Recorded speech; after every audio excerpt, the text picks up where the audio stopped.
Hello students, today we are going to start chapter 8 of your biology course, that is human health and disease. Not a very much of difficult chapter. The only thing is that half portion of it is somewhat something which you have to remember, because it's the name of the disease and causative organisms, symptoms, incubation periods. So more or less आपको कुछ चीज़ें याद रखनी है. And then the second part is completely conceptual, the concepts of immunity, the concept of cancer cells, the concept of AIDS, addiction of drugs. वो सब conceptual चीज़ें हैं जो बहुत ज़्यादा difficult नहीं है, but only point is that you have to remember half portion of it, because बहुत सारे disease के नाम आएंगे and किससे वो होते हैं. So let's begin since the chapter says it's about the health. तो health क्या होता है, बहुत ज़्यादा कहानी सब पे नहीं क्रिएट करेंगे. Let me just give you a brief idea. This already you have learned in class 9. Health का मतलब क्या होता है, जब आप इंसान सोशली, मेंटली, फिजिकली तीनों तरीके से सही होता है तो that is called health. Simply the कोई बीमार नहीं है, मतलब डिजीज़ कोई नहीं है, बीमारी नहीं है, इसका मतलब ये नहीं है कि कोई हेल्दी है. ठीक है. So the health is the state of complete physical, mental and social well-being, and not only the absence of disease. ठीक है, that is the thing. और health जो है बहुत सारी चीज़ों से अफेक्ट हो सकता है, और उसको मेंटेन उसी चीज़ से कर सकते हो. उस पर ध्यान देकर जैसे देखोगे आपकी how are you taking care of yourself, what is your personal hygiene level, how good your food is, that is the diet. आपकी खुद की अवेयरनेस लेवल कितना है कि जैसे भी कोरोना का समय चल रहा है, right, lots of problems are coming up here and there and people are just going haywire. Government और doctors are continuously asking people to wear masks, use sanitizers and something like that. So that is about the awareness, how much you are aware about it, and if you are aware whether you are following the procedures or not, you are following the protocols or not. If you are not, that means you are not aware of it. It's a chapter which completely fits the present day need. जो आज हम सफ़र कर रहे हैं, आप school नहीं आ रहे हो, that is one of the reason. We are aware in the sense that we are just listening, but we are not paying any heed to it. So that is the problem. Exercise करना, how are we controlling the vectors? Vectors means the agent which transfer the disease, जैसे कि mosquitoes वगैरह हुआ, ये सब चीज़ें. खाना वगैरह जो हम फूड वेजिटेबल्स लेके आते हैं, how are we maintaining it, we are preserving it not, we are washing them और not. So these are the things. Then the disposal of waste, ये एक बहुत बड़ा प्रॉब्लम है, जहाँ भी देखोगे वहाँ पे पूरा कचरा इकट्ठा है. Then the immunization is the vaccination, everything. Means ये जो चैप्टर है बहुत सही समय पे आप पढ़ रहे हो. Okay, so that is the thing. अब इसमें हम कुछ डिजीज़ के बारे में बात करेंगे. सबसे पहले हम देखेंगे कि डिजीज़ होती क्या हैं. आपका ये NCERT simply infectious and non infectious की बात कर रहा है. मैं थोड़ा सा एक ब्रॉड क्लासिफिकेशन बताऊंगा. इन्फेक्शियस तो ऑफकोर्स वो होता है जो एक पर्सन से दूसरे पर्सन में the disease which can be transmitted. ठीक है, जैसे कॉमन कोल्ड जो भी कल को बोलते हैं ना, you should cover your face and all this things. Malaria, tuberculosis. Non infectious disease, the disease which can not be transmitted from one person, जैसे कि कैंसर हुआ, डायबिटीज़ हुआ, ये सब ट्रांसफर नहीं हो सकते. Let me give you a brief bigger introduction about it. Human disease जो होते हैं जनरली दो तरीके से क्लासीफाई करते हैं at the bigger level, congenital and acquired. Congenital means genetic disorders, okay, and acquired means which we acquire, जो हमें अपने लाइफ टाइम के समय प्राप्त होते हैं. ठीक है, हमें होते हैं, वो जन्म से नहीं होते हैं, मीन्स कंजेनाइटल नहीं होते हैं. अब ये जो एक्वायर्ड होते हैं, जो हमें जन्म के बाद मिलते हैं, ये दो टाइप के होते हैं, कम्युनिकेबल एंड नॉन कम्युनिकेबल. ये आपने देखा अभी. कम्युनिकेबल मीन्स इन्फेक्शियस डिजीज, जो पहला आप देख रहे हो अपने स्क्रीन पे, and non communicable means non infectious. ठीक है, let me tell you, give you a brief idea about non communicable disease में. सबसे पहले नॉन इन्फेक्शियस में, जैसे एग्जांपल तो हमने कैंसर वगैरह दे ही दिया. कैंसर हुआ, डायबिटीज़ हुआ, एलर्जिक डिजीज़ हुआ, एडिक्शन हुआ, मतलब ड्रग का एडिक्शन वगैरह, वो आप ट्रांसफ़र नहीं कर सकते हो. डेफिशिएंसी डिजीज़ जैसे कि विटामिन मिनरल की डेफिशिएंसी है, तो वो ऐसा नहीं कि आपको अगर डेफिशिएंसी की कमी है तो आप और किसी दूसरे को आपको किसी ने टच किया तो उसको भी विटामिन की कमी हो जाएगी, ऐसा है नहीं। डिजेनरेटिव डिजेनरेटिव में किसी का मसल्स नर्वस सिस्टम समय के साथ डिस्ट्रॉय होता रहता है, तो ये सभी बीमारी आप ट्रांसफर नहीं कर सकते हो। So these are non communicable. दूसरा हमने बोला इन्फेक्शियस डिजीज़ या कम्युनिकेबल डिजीज़। अब इसमें भी दो तरीके से होते हैं। पहला होता है contagious. Contagious means through direct contact से होता है, दो पर्सन के बीच में direct contact, that is contagious. Non contagious जो एजेंट के थ्रू होता है, वेक्टर के थ्रू, जैसे मस्कीटो से ट्रांसफ़र हुआ, बैक्टीरिया से ट्रांसफ़र हुआ, फीकल मैटर से ट्रांसफ़र हुआ, वाटर से ट्रांसफ़र हुआ, सो दैट इज़ नॉन कॉन्टेजियस। तो ट्रांसफ़र होने के भी दो तरीके हैं, देखा आपने। एक कॉन्टेजियस मतलब एक डिजीज पर्सन को टच करने, जैसे कि हमने फोर्थ चैप्टर में पढ़ा था reproductive disease, sexual disease, they are contagious disease. You come in contact with the infected person and then the transfer happens most of the times. Needles वगैरह से भी होते हैं, तो दैट इज़ नॉन कॉन्टेजियस। अगर नीडल्स एजेंट के through हो तो when it happens through direct contact, that is contagious. So this is a big classification. ठीक है, मैं आप लोगों को एक लिस्ट भी शेयर करूँगा, इसमें वो लिस्ट नहीं है, जहाँ पे मैं आपको ये बताऊँगा कि डिफरेंट डिजीज़ को आइडेंटिफाई करने के लिए कौन कौन से टेस्ट किए जाते हैं। ठीक है,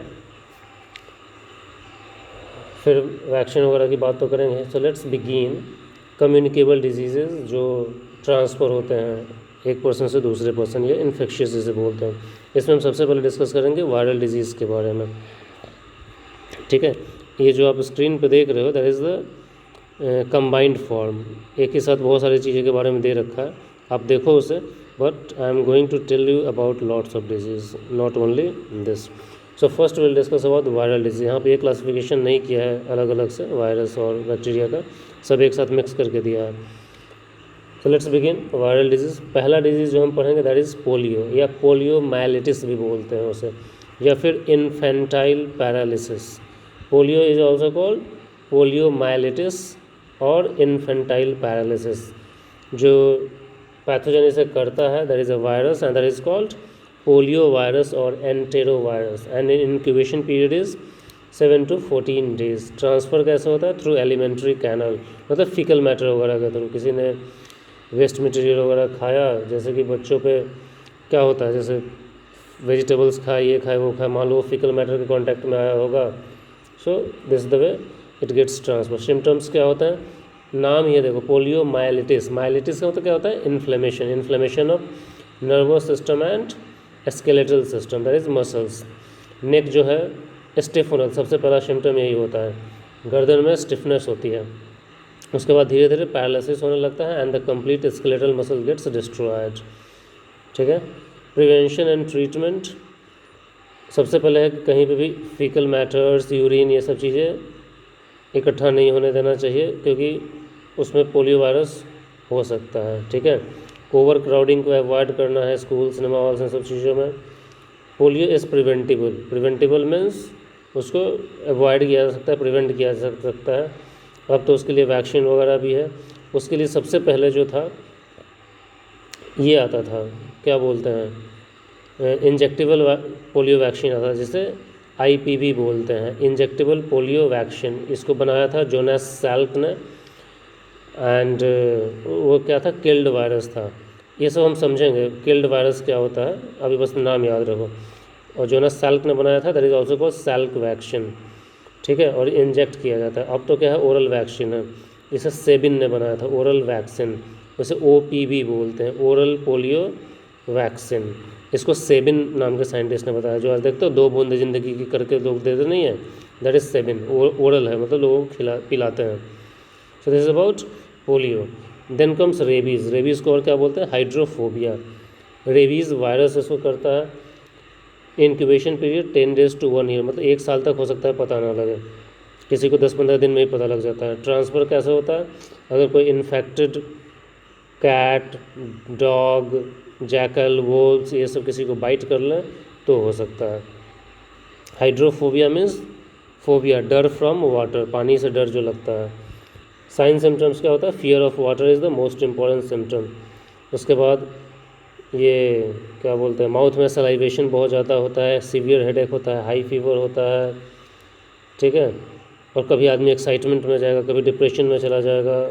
and the rabies is 100% fatal, मतलब इसका वैक्सीन वगैरह है बट इट्स नॉट ट्रीटेबल, उससे कुछ फ़ायदा नहीं होता है, ठीक है। So that is rabies. कैसे प्रिवेंट किया जा सकता है? जो भी स्ट्रे डॉग्स होते हैं, स्ट्रे डॉग्स मीन्स जो रोड वगैरह पे घूमते रहते हैं, बेटर होगा कि उनको इम्यूनाइज़ कर दिया जाए, ठीक है।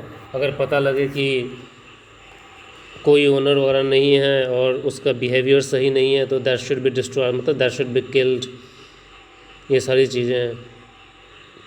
फिर हेपेटाइटिस, अभी हेपेटाइटिस बहुत सारे होते हैं, hepatitis A, B, C, D and E, ठीक है।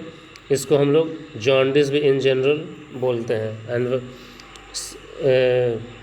हेपेटाइटिस ए को करने वाला हेपेटाइटिस ए वायरस, बी को करने वाला B virus, hepatitis C virus, hepatitis D virus, hepatitis E virus. इसमें जो हेपेटाइटिस बी वायरस जो होता है उसके अंदर जो जेनेटिक मटेरियल होता है वो डीएनए होता है, बाकी जितने भी हैं ए, सी, डी सबके अंदर आरएनए होता है, ठीक है। ट्रांसमिशन कैसे होता है? हेपेटाइटिस ए का फीकल मैटर के थ्रू, फीकल ओरल रूट मतलब खाना पीना के साथ जा सकता है, और ई का भी वैसे ही होता है।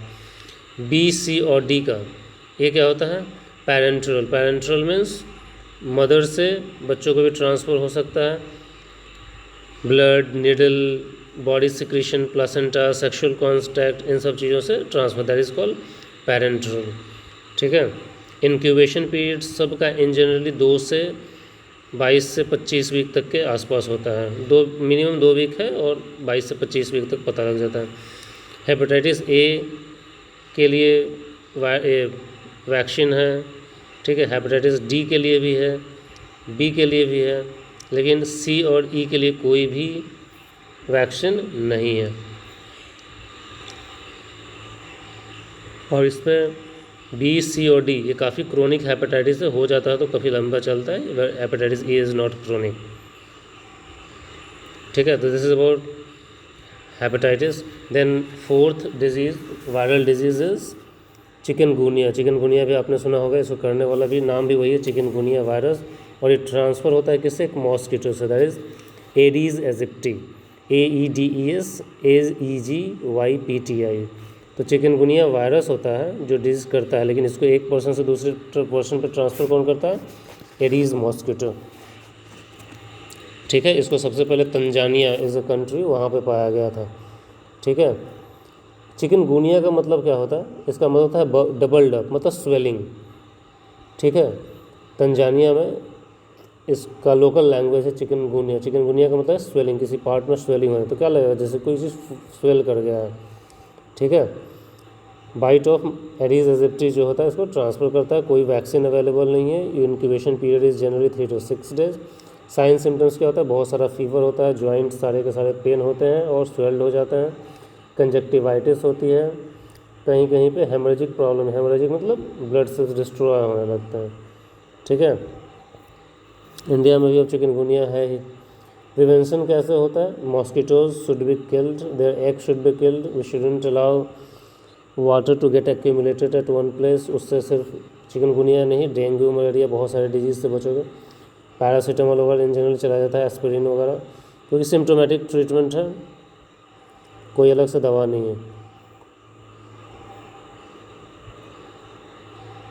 Then dengue fever, dengue fever को और भी बोलता है ब्रेक बोन फीवर, और इसको भी ट्रांसफ़र करने वाला एडीज एजिप्टी होता है, ठीक है। एडीज एजिप्टी किससे होता है? फ्लेवी राइबो वायरस से होता है, फ्लेवी राइबो वायरस, और इंक्यूबेशन पीरियड 3 to 8 days होता है। अब ये जनरली जो क्या बोलते हो आप, डेंगू होता है जनरली 2 फेज़ में पता लगता है। पहला होता है क्लासिकल डेंगू, दूसरे को बोलते हैं हेमोरेजिक डेंगू। क्लासिकल डेंगू क्या है? फीवर होगा, हेडेक होगा, दर्द होगा, पेन, रैशेस बॉडी पे आते हैं, वोमिटिंग वगैरह होती है, और वही कंडीशन अगर जब ख़राब होने लगती है तो हेमोरेजिक फीवर होता है। मतलब कि हेमोरेजिक मतलब ब्लड फट रहा है, ब्लड नोज़, माउथ, स्किन वगैरह से आता है, स्टमक वगैरह में बहुत पेन होगा, वो फ्रिक्वेंट वोमिटिंग होगी विद और विदाउट ब्लड, स्किन जो होता है बहुत ठंडा हो जाता है, एक्सेसिव थर्स्ट होता है, और ब्रीदिंग में प्रॉब्लम होती है. So this is all about dengue. कैसे प्रिवेंट करना है? Of course mosquitoes and eggs should be killed. Water body को पूरा कवर करके रखना चाहिए. ठीक है. देन कॉमन कोल्ड या राइनिटिस, इसको करने वाले को बोलते हैं राइनो वायरस, उसी के नाम पे राइनिटिस. ठीक है. मोड ऑफ ट्रांसमिशन क्या होता है? Inhalation of droplets. अगर किसी ने खांसा छींका तो हवा में उसका क्या है? ड्रॉपलेट होता है. That is why it is said that when you are sneezing cover your mouth and all. 3 to 7 days तक चलता ही है इससे अभी. बट ये नोज और रेस्पिरेटरी पैसेज को अफेक्ट करता है, लेकिन ये लंग्स तक नहीं जाता है. ठीक है.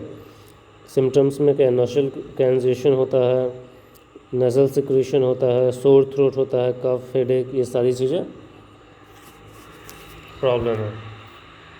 ठीक है. कॉमन कोल्ड या राइनिटिस बोलते हैं इसे.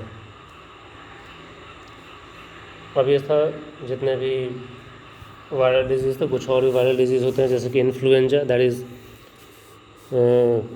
Done by virus. Orthomyxovirus influenza virus भी बोलते हैं. स्मॉल पॉक्स वेरियोला वायरस होता है.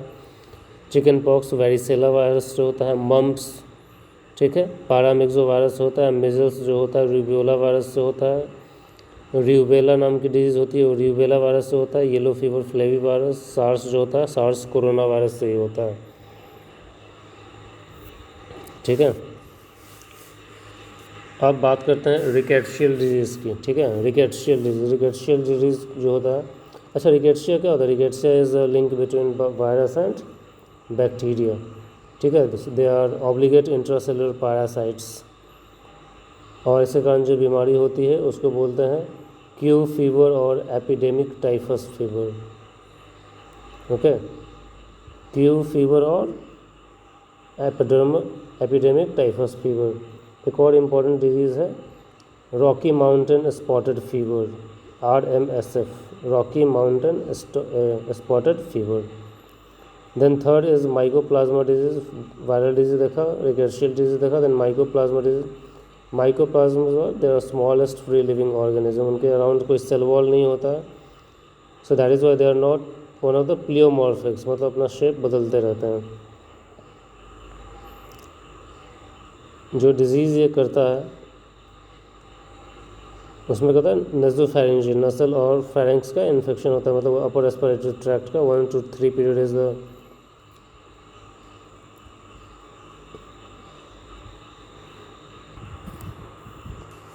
1 to 3 वीक तक इसका इंक्यूबेशन पीरियड होता है. ठीक है. प्लियोमॉर्फिक होते हैं क्योंकि इसके अराउंड रिजिड सेल वॉल नहीं है तो अपना शेप बदलते रहता है, सिर्फ सेल मेम्ब्रेन होता है. एक बहुत ही कॉमन इसका जो स्पीसीज़ है that is mycoplasma pneumonia. Pneumonia जैसा सिम्टम्स करता है. नज़ोफेरेंस में प्रॉब्लम होती है, रेस्पिरेटरी प्रॉब्लम होता है, लो फीवर होता है, कफ, हेडेक, ये सब सारी चीज़ें होगी. टेट्रासाइक्लिन्स चलाते हैं. पेनिसिलिन नहीं दी. पेनिसिलिन क्यों नहीं देते हैं? क्योंकि सेल वॉल है ही नहीं. सेल वॉल पेनिसिलिन जो होता है उसी बैक्टीरिया पे काम करता है जिसके अराउंड सेल वॉल होता है, क्योंकि उसी को ब्रेक करता है. Mycoplasma anyways is not a bacteria. ठीक है. लेकिन ऐसे एंटीबायोटिक्स जो सेल वॉल के अगेंस्ट में काम नहीं करते हैं वो इसमें काम आ जाते हैं, जैसे टेट्रासाइक्लिन. देन एक और स्पीसीज होता है माइक्रो ऑर्गेनिज्म का, क्लेमाइडिया. ठीक है. They are also intracellular parasites और उनके कारण भी बहुत सारी डिजीज़ें होती हैं. But they are not either bacteria और virus, they are again in between virus and bacteria. इनके पास भी कोई बहुत ज़्यादा सिम्टम्स न वायरस से मैच करता है ना बैक्टीरिया से, दोनों से मैच करता है. ठीक है. लेकिन इस माइकोप्लाज्मा था वो भी कनेक्टिंग लिंक ही था, लेकिन उसके पास सेल वॉल नहीं था. But this has cell wall around it. DNA RNA दोनों कुछ मौजूद होता है. बाइनरी फ्यूजन से मल्टीप्लाई करता है. Example is trachoma. Now will discuss about bacterial disease. Bacterial disease में सबसे पहले बात करेंगे टाइफॉइड, या इसे हम एंटेरिक फीवर भी बोलते हैं. That is done by pathogen, जिससे बीमारी होती है, दैट इज़ साल्मोनेला टाइफी. और ट्रांसफर्स जो एक से दूसरी जगह टाइफॉइड ट्रांसफ़र होता है, ये फीकल ओरल रूट है. ठीक है. गंदगी वगैरह से, वेस्ट मटेरियल वगैरह जहाँ पे फीकल मैटर होता है उसी से ये होता है. ठीक है. एक बहुत ही फेमस केस है जिसे बोलते हैं टाइफाइड मैरी।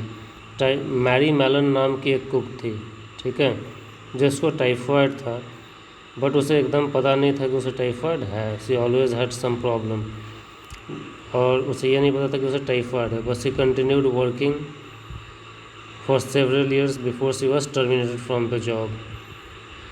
ओके,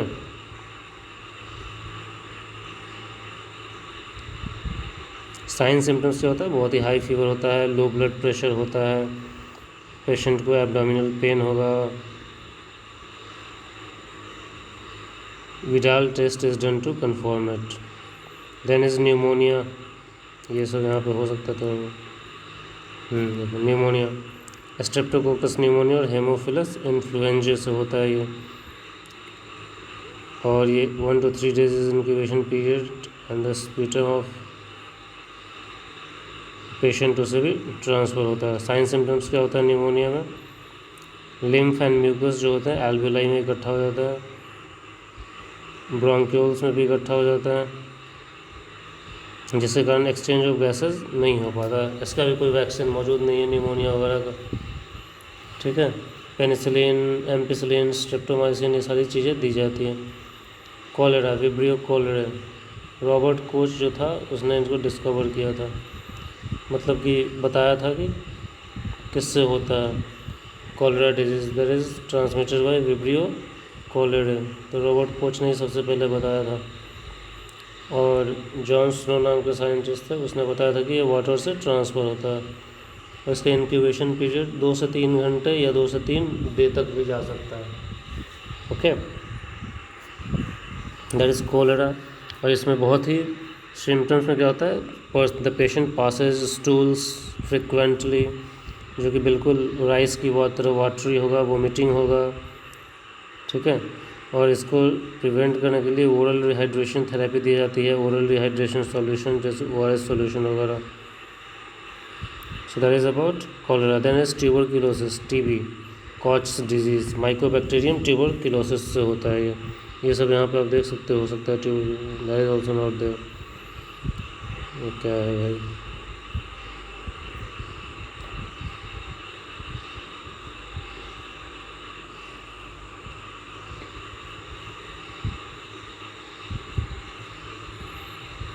ट्रीटमेंट के लिए बताया oral rehydration therapy, oral rehydration solutions वगैरह दिए जाते हैं। Then tuberculosis, mycobacterium tuberculosis is damages the tissues and releases a long toxin.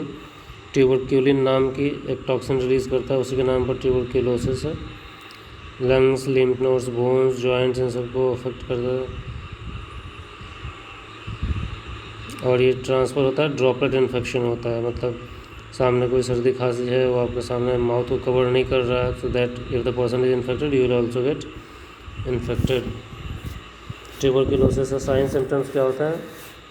Lungs में प्रॉब्लम होती है, पूरा नासोफेरिंजियल कैविटी ब्लॉक्ड रहता है, फीवर, कफ, ब्लड कंटेनिंग स्प्यूटम, चेस्ट में पेन होना, एक्सेसिव फैटिग, एपेटाइट का लॉस होना, ये सारे सिम्टम्स हैं। इसके अलावा भी दूसरे डिजीज़ हैं, जैसे डिप्थेरा। डिप्थेरा किससे होता है? कोर्नोबैक्टीरियम डिप्थेरिये, whooping cough, Bordetella pertussis, tetanus, Clostridium tetani, leprosy,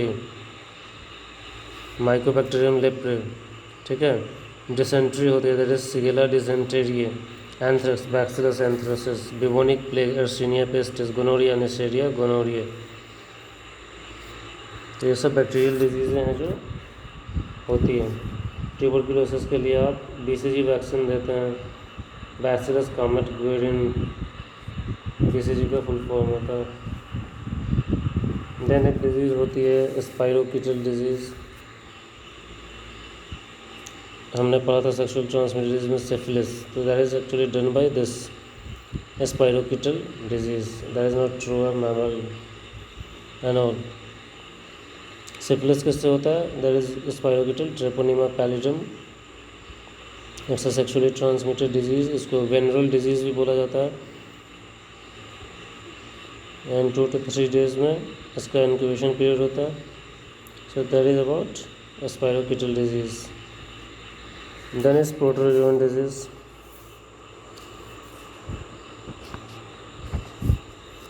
malaria जो होता है, जिस पैथोजेंस होता है प्लाज्मोडियम के भी 4 स्पीसीज होता है.